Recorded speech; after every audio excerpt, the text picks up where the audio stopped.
compelling detective story, a cloak and dagger action, and a romantic drama, all these stories were taken from real life.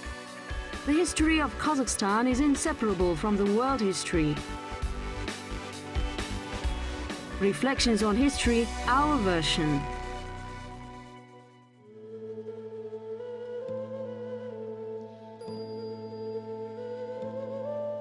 The Moon Princess. Only few things here remind us of her. Probably this Chinese scarf is the only thing which does. The country estate was reconstructed according to pictures and descriptions. After the revolution, houses were simply pulled down to get wood. A house was transformed into the House of Culture of a district center, and another one, which was in the Chok Karagai village, was transformed into a post office. Both buildings were burned down. It was said that the Khan's powerful wife protected the clan's nest. Anyway, people always talked a lot about her. She was an extraordinary person. She was tall, had a slender figure, and her fair skin was like egg white. Her big black eyes sparkled under the wonderful black eyelashes. Her bushy black brows emphasized her high forehead. Her elegant straight nose was a little bit upturned. Her hair, which she wore in braids, was very beautiful. Her braids looked like a wavy shawl, which made play of black colors.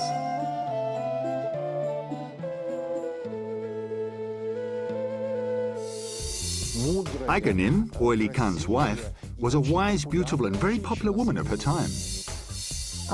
She played an important part in political events which occurred in the Middle Rus.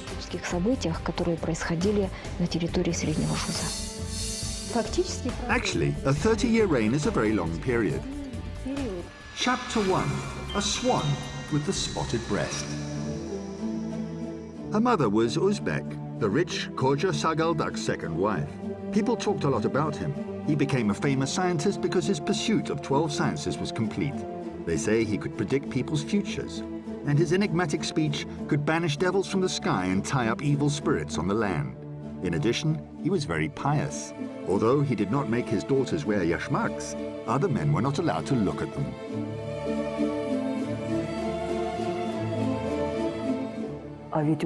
Joly fell in love with her when he was 60 and she was just 16. He saw her by chance and couldn't be still after that.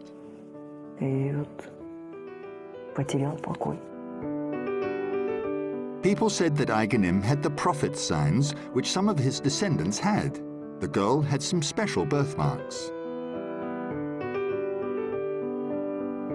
Her parents were proud because they thought that the birthmarks proved that their daughter was a saint. Everybody knew about Ayganym's secret. People started calling her the Swan with spotted breast. She was a highly educated woman, fluent in quite a few foreign languages. She was literate because her father was a theologian. We can say that she finished the madrasa.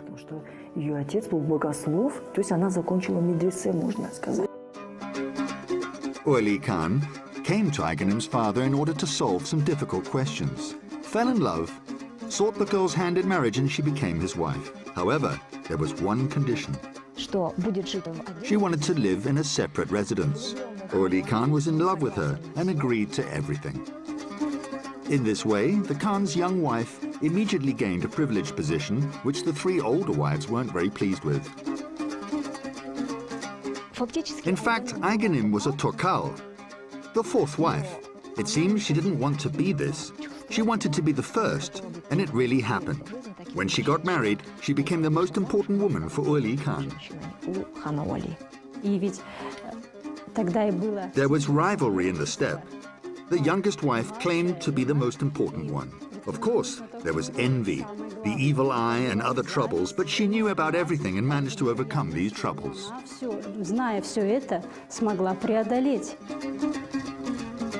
After the wedding ceremony, which was in 1805, Ayganym and Joly Khan moved to the young wife's homeland, which was the foot of the Sirembet mountain.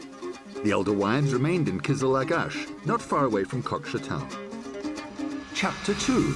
Between Truth and Rumor. They spread a lot of nasty rumors about Ayganym. There was a reason why she surrounded herself with jigits, or brave young men. However, nobody could reprimand her for not commemorating her late husband.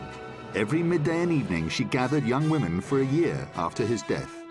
Their voices cut through the steppe, and Ayganym's rich sobbing voice was distinct. The choir sang Joktal, or a ritual farewell song. Joly Khan died in 1819. His eldest son, Gubaydullah, was supposed to be his heir, but was sent into exile. They claimed that it was due to his stepmother Ayganym's intrigues.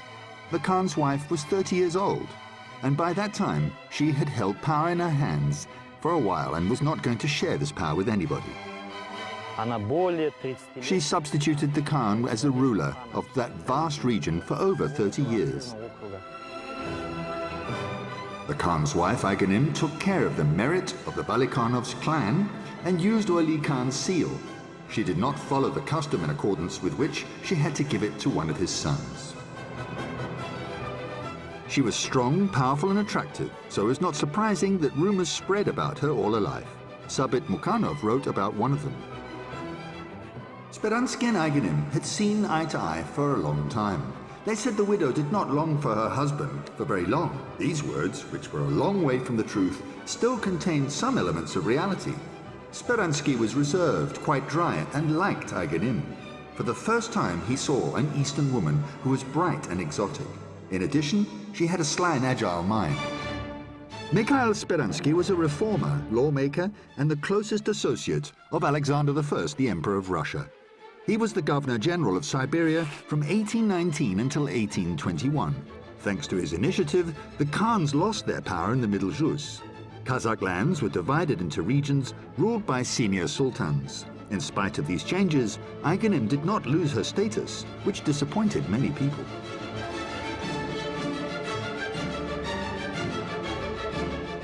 Ayganym сыграла определенную роль в создании той ситуации, которая... Ayganym played a certain role in creating this situation which concerned one of Ablay's sons, Kensari Kasimov's father. When Kasim showed that he was displeased with not being selected to be a senior sultan, she took quite an aggressive attitude. It was the reason why later she was blamed for not supporting Kensari Kasimov's movement. Показала достаточно жесткую позицию, почему и впоследствии будут где-то обвинять Ayganym в том, что она не поддерживала движение Кенесары Касымова. Her aim was to be the first and achieve her aims for the sake of her family. Ayganym had 9 sons. Chingiz, the senior sultan of Aman Karagay, was the most clever of them. When he was 20, the Khan's wife sent him to Omsk to study. It's said that Speransky helped her. Chingiz was an adult, and first it was difficult for him to study. He even ran away from Omsk, but it was impossible to argue with his mother. This fragile woman shouldered great responsibility. In the steppe, which was her home, she had to be strong, patient, have willpower, courage, and show great character. She had to pass these qualities down to her children and grandchildren too. Да, сильный характер, мужество, и передать это детям, внукам. According to Sabit Mukhanov, Chingiz decided to marry another girl, not the one chosen by Ayganym. The Khan's wife took a knife and said she would kill either him or herself. In this way, she forced him to marry Zeynep, who later gave birth to Chokhan. Most probably, nobody will ever find out what is the truth and what is not in this story. She wasn't as nasty as it was shown in his work. She never created scandals. She danced at balls. Thus, her image was completely different.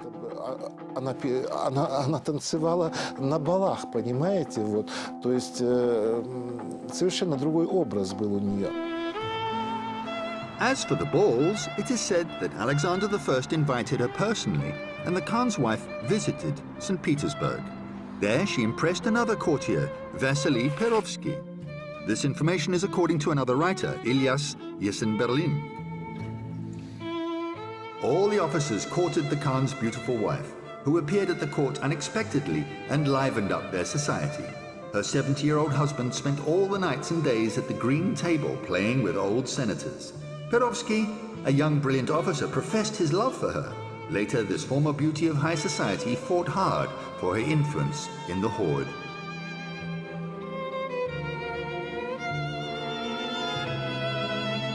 Chapter 3, The Mistress of Destinies.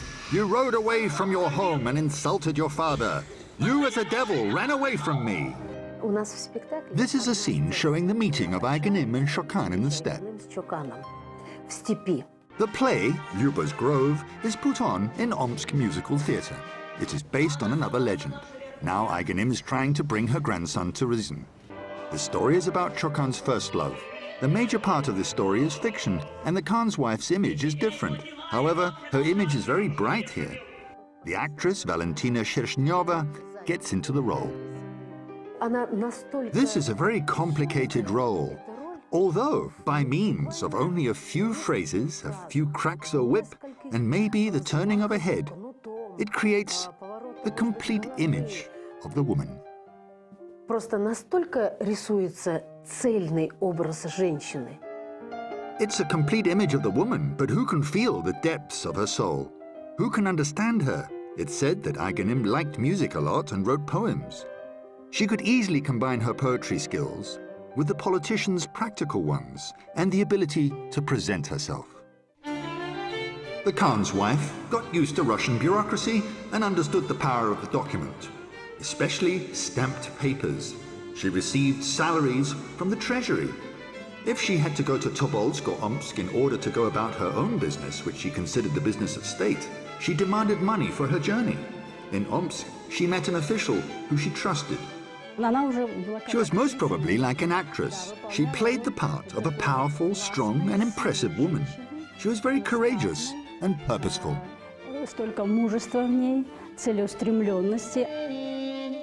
She shaped her children and grandchildren's destinies as she found appropriate. Ayganym was the one who sent Shokan to a military school, although his mother was against it. The grandmother called Shokan Sparrow. He was her favorite grandson. Probably he was really outstanding in his childhood. He was a talented artist and a man of letters. This is Sirimbet drawn by Shokan. In 1822, Ayganym decided that she needed an estate and asked to build a country estate. The emperor complied with her request and issued a special decree. It included providing 5,000 previous rubles for Ualei Khan's widow, so that she could spend this money to build a country estate with a wooden fence around it. As a result, an architectural complex was constructed at the foot of Sirimbet mountain. It was an example of wooden architecture of the first half of the 19th century. It included a manor house, mosque, hotel, bathhouse, mill, and school, which had 5 rooms where children were taught music, drawing, science, and other subjects. Stones are put on this hill in such a way that they spelled Shokan's name. According to legend, Ayganym made little Shokan take stones to the second hill and write his name with them. She did it to help him love his homeland so that he didn't forget it. Ханша Ayganym сыграла огромную роль в его... The Khan's wife played an important part in bringing him up and broadening his views. Little Shokan heard Kazakh legends about Bagharuz from his grandmother. She also told him about his famous great-grandfather Ablai. Слышал рассказы о его знаменитом прадеде хане Аблае.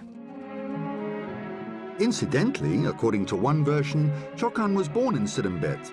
He went to school and communicated with a lot of his grandmother's guests, including high-ranking ones. From early childhood, he showed great character and a quick mind.